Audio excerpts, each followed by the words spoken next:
Hi, this is Cheryl Gallant, your Conservative Member of Parliament for the substance over style riding of Renfrew-Nipissing-Pembroke.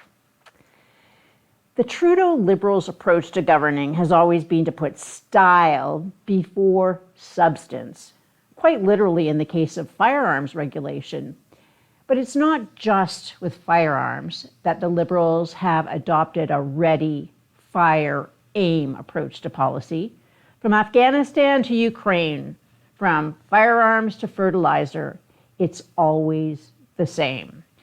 They announce a policy, hold a photo op, then try to figure out the details at a later point in time.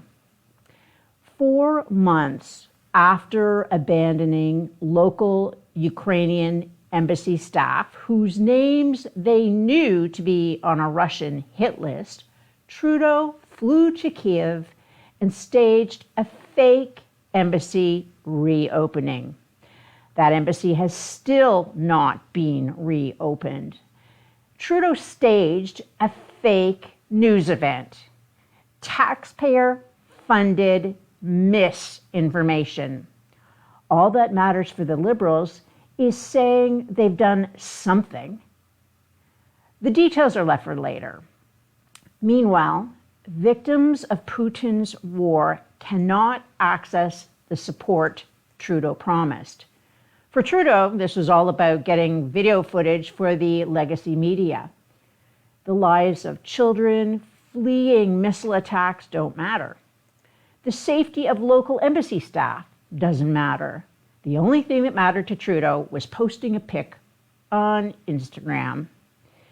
The Trudeau Liberals' pattern of firing off policy before figuring out how to aim the policy has been triggered again, but this time it's with our food.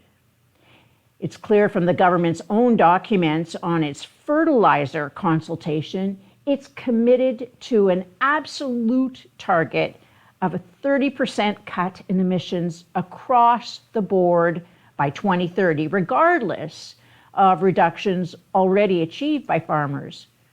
What's also clear is they don't know how farmers will reach the target without inventing new technologies. What happens to our food supply if these new technologies are not available by 2030?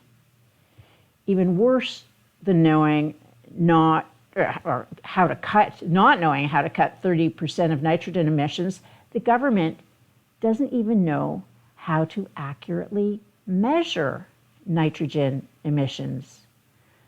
They don't know how to cut emissions. They don't know how to count emissions. But by golly, the Liberals have announced a round number policy of 30% by 2030. So it's full speed ahead and our food supply is along for the ride. Nothing better illustrates this government's obsession with style over substance and its eagerness to fire off policy without aim than the assault style ban on firearms and related purchasing program. Automatic firearms have been prohibited for decades. It has been over 2 years since the Liberals used a tragedy to push their assault style ban. The substance of that announcement was the plan to offer a non-mandatory purchase program for the newly prohibited firearms. And that would all be done with in 2 years. 2 years and one snap election later, the program is now mandatory, but the details are still being figured out. When they announced the style ban, Trudeau had no idea about how much it would cost or how he'd do it. When Trudeau declared it would be mandatory during his unnecessary election, he had no idea how much it would cost or how he would do it. You can't run a lemonade stand if you don't know how much lemons cost or where to buy the lemons. Trudeau couldn't even manage a lemonade stand. But the NDP will give him a blank check for the next 3 years to run our government and ruin our country. Much of the Trudeau Liberals' approach to the pandemic was ready, fire, aim. While the rest of the world moved on, including Joe Biden's Center for Disease Control, Trudeau cannot let go of the pandemic power. And there's no better illustration than the recently renewed randomized testing at the border. I've been hearing from constituents who've been unfortunate enough to win Trudeau's random tested lottery at Canadian customs stops. In 2 of the cases, the individuals were either triple or quadruple vaxxed. One constituent was informed at the border that they'd been selected for randomized testing. The testing process was anything but simple. She needed a special code to book an appointment, but they didn't have the code. She called the hotline, but to get the code, she'd have to install a Microsoft application on an Apple computer. Finally, she took the test, but FedEx still hadn't picked it up. These test kits are not dropped off or picked up on the weekends. Per FedEx regulations, my constituent was not permitted to hand the package to the FedEx driver. So the test sat in the fridge over the weekend. Then she was told to leave it in the mailbox outside for pickup. It was still in the mailbox when I spoke to her on Monday afternoon. The government is threatening a $5,000 fine for not having it done in 24 hours. Scaring seniors. Disgusting.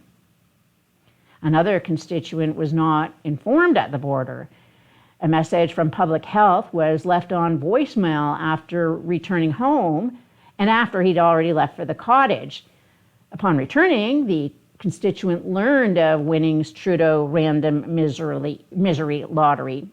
He scrambled to get the test done, but it was past the deadline. Now, a $5,000 fine looms overhead. And these aren't isolated cases. If you have been unfortunate enough to have been selected for the random misery COVID test, contact your MP. This is just the latest example of the Trudeau Liberals' incompetence. Since the Liberal voter base is afraid and resentful of travelers, the government's cruelty and incompetence goes unchecked. If you were selected for the random COVID misery test and were unable to complete the test in 24 hours, but found a way to resolve the situation without a fine or potential trouble the next time you return to Canada, share how you did it so other people can be helped.